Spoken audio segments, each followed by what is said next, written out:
tahanan-tahanan ini sebagai budak pribadinya cuy. Nah karena dia nggak ngerjain apa-apa, dia malah jadi bosen.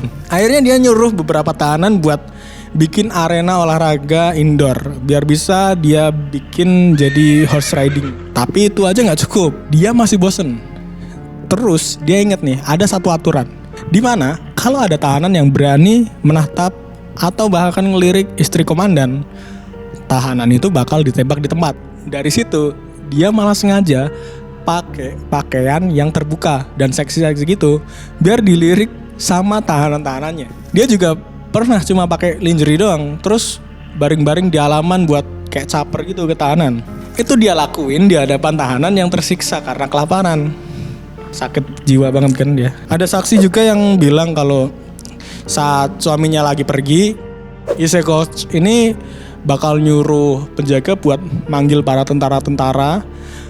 Terus mereka disuruh telanjang gitu. Telanjangnya itu benar-benar telanjang bulat gitu. Dia juga minta berondong-berondong tahanan mudanya buat kerja di rumahnya.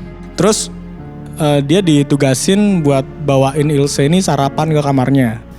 Nah waktu udah sampai di kamar, si Ilse-nya malah telanjang, seksi-seksi gitu. Ya namanya anak muda kan ya. Kalau mau dikasih lihat gitu kan bisa aja dia tiba-tiba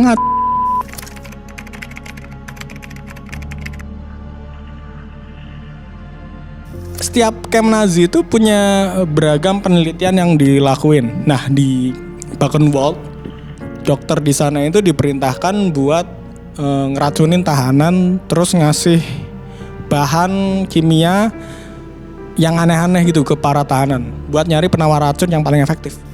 Si Ilse yang bosenan ini nyari kegiatan lain. Salah satunya ngeliatin eksperimen yang dilakukan para dokter tersebut. Dia ngeliatin gitu sambil nunggangin kuda keliling camp konsentrasi. Terus dia malah jadi tertarik sama tahanan-tahanan yang punya tato. Awalnya Ilse nanya ke dokter, apakah ada korelasinya antara orang bertato sama tindakan kriminal? Si dokter malah jawab, iya ada. Terus Ilse malah lebih tertarik lagi buat ngelihat dokter tadi meneliti tato dari seorang tahanan. Tahanan yang dijadikan subjek eksperimen ini akhirnya pun meninggal dan tubuhnya pun dibedah. Nah kenapa dibedah? Biar Ilse bisa ngoleksi kulitnya.